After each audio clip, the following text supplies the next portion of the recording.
There was a day that I became wealthy. I'll tell you the day, I know that day I was rich. I was broke, I was pissed, I was angry at everybody else but who? Myself.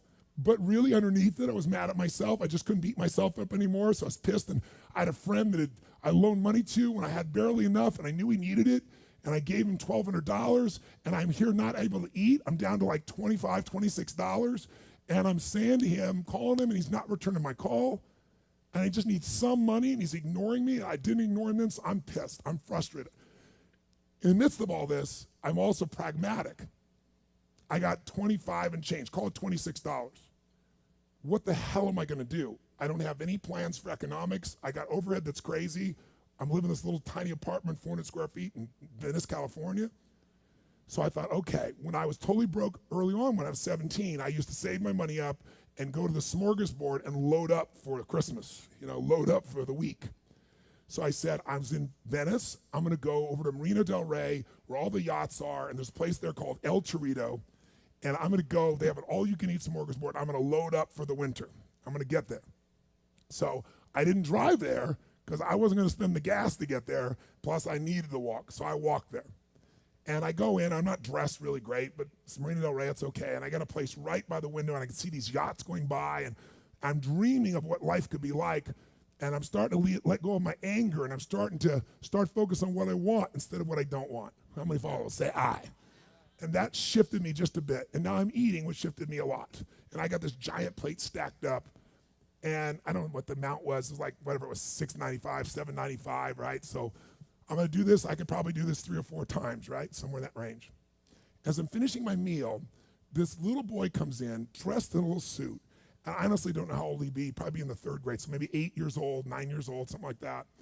And he was so adorable. And he opened the door for his mother. And his mother was an attractive lady. And he came over and he pulled out the seat for her and she sat down. And she was a pretty lady, but as pretty as she was, I was totally obsessed by this boy.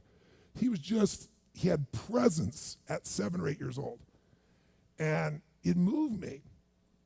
I don't know why, it moved me. And I thought, this kid is like pure. I want him to always be this way. He's such a good kid, he's a giver.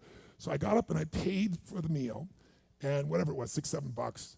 So now I've got whatever left, $17, $18, $19. And I walk up to this little boy, and I said, excuse me. And I said, I just want to acknowledge you for being such an extraordinary gentleman. I said, I saw the way you treated your lady, how you opened the door, how you pulled the chair out. I said, that's class. I said, my name's Tony, what's yours? I don't honestly remember his name, Charlie or something.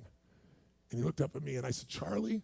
I said, that's amazing, taking your date out for a lunch like this. He goes, well, actually, she's my mom. And I said, that's even more cool. And he said, oh, but I'm not taking her lunch because I think he said he was 8. I said, oh, yes, you are. I had no plan for this. I just reached in my pocket, I took all the money I had left, $17, $18, $19, and I put it on the table. I said, you're taking her to lunch. He looked up at me and he goes, I can't take that. I said, sure you can. He said, why? Because I'm bigger than you are. And he smiled real big, and I didn't even look at his mom. I just turned and walked away. And I didn't walk out of that door. I flew home. I should have been freaking out. How the fuck am I gonna eat? But I didn't. I flew because something inside of me had finally got past scarcity. Had finally realized there's something inside of us more than our limits, especially around this thing called money that I had let terrorize me. And I got home, and the mailman came that day, and I had no idea I was gonna have my next meal. And a letter comes, and it's from the guy I loaned the money to. Handwritten notes saying, I've been avoiding you, it's wrong, I'm so sorry, you were there when I needed you. Here's what I owe you plus a little bit more. And the $1,200 was there, plus another $100 for the time that I had to take care of it. And for me, $1,300, that was enough to run my show for a month or 2. And I cried, and then I decided, what does this mean?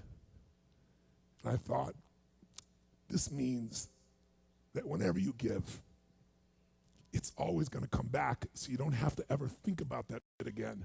Just give, and the rewards will be greater than you can ever imagine. I don't know if that's coincidence, but I decided to believe that day was a blessing when I became rich. And I can tell you honestly, I've had tough days in my life, economically, emotionally, like all of us. But I've never gone back to that scarcity. I never will. The secret to living is giving. Do it when you don't have it, and I promise you, scarcity will leave your life.